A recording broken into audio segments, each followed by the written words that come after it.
Hi friends, எல்லோருக்கும் வணக்கம். Super star Rajinikanth நடிப்பில் கமலஹாசன் தயாரிப்பில் உருவாக இருக்கும் திரைப்படம் ரஜினி 173.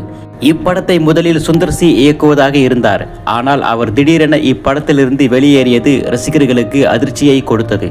அடுத்ததாக இப்படத்தை யார் இயக்கப் போகிறார் என எதிர்பார்க்கப்பட்ட நிலையில் இயக்குனர் சிபி சக்கரவர்த்தி இப்படத்தில் கமிட் ஆனார். இவர் இதற்கு முன் சிவகார்த்திகேயனை வைத்து டான் படத்தை இயக்கியிருந்தார். அது மட்டுமல்லாமல் இப்படத்திற்கு இசை அனிருத். பிரம்மாண்டமாக உருவாகவிருக்கும் ரஜினி 173 படத்தின் கதை குறித்து ஒரு தகவல் வெளியாகி உள்ளது. அதாவது ஹாலிவுட்டில் வெளிவந்த ரசிகர்களின் கவனத்தை ஈர்த்த தி அவுட்ஃபிட் படத்தின் தழுவலாக இப்படம் உருவாக உள்ளதாக சொல்லப்படுகிறது.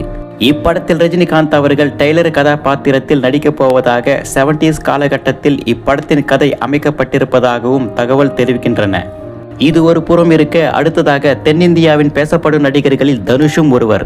இவருக்கு ஏராளமான ரசிகர்கள் உண்டு. தற்போது இவரோட மகனும் ஹீரோவாக என்ட்ரி கொடுக்க போகிறார் என்கிற தகவல் வெளியாகி உள்ளது. அதாவது தனுஷின் மூத்த மகனான யாத்ரா விரைவில் ஹீரோவாக அறிமுகமாக உள்ளார். இந்த படத்தை தனுஷின் வண்டர்பார் நிறுவனம் தயாரிக்கிறது. மேலும் தனது மகன் அறிமுகமாகும் படத்தை தானே இயக்க முடிவு செய்துள்ளார் தனுஷ் அவர்கள். விரைவில் இதற்கான அறிவிப்பு வெளிவரும் என எதிர்பார்க்கப்படுகிறது. தமிழ் சினிமாவின் ரஜினி ரசிகர்கள் மறக்கவே முடியாத ஒரு திரைப்படம் படையப்பா.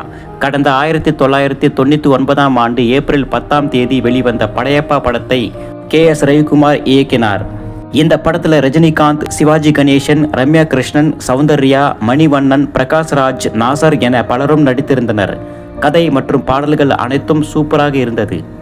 அனைத்து மக்களிடமும் நல்ல வரவேற்பு பெற்றது. கடந்த வருடம் சூப்பர் ஸ்டார் ரஜினிகாந்த் அவர்களின் 75வது பிறந்த நாளை முன்னிட்டு இப்படம் ரீரிலீஸ் ஆகியிருந்தது. இந்த படத்தின் கதையை நம்ம ரஜினி அவர்களே எழுதி இருப்பது எத்தனை பேருக்கு தெரியும்? தற்போது அவர் இந்த படத்தோட 2ஆம் பாகத்திற்கான கதையையும் கூட தயாராக்கி விட்டாராம். அந்த கதையும் சூப்பராக வந்துள்ளதாக தகவல். ஆனால் அந்த கதையை யார் இயக்குவார், எப்போது உருவாகும் என எதுவும் இப்போதைக்கு உறுதியாகவில்லை என சௌந்தர்யா ரஜினிகாந்த் அவர்கள் ஒரு பேட்டியில் சொல்லியிருப்பதாக தகவல். மேலும் இது போன்ற சினிமா செய்திகளை தெரிந்து கொள்ள நம்ம சேனலை சப்ஸ்கிரைப் பண்ணிக்கோங்க, லைக் பண்ணுங்கள், ஷேர் பண்ணுங்கள், முக்கியமாக கமெண்ட் பண்ணுங்கள்.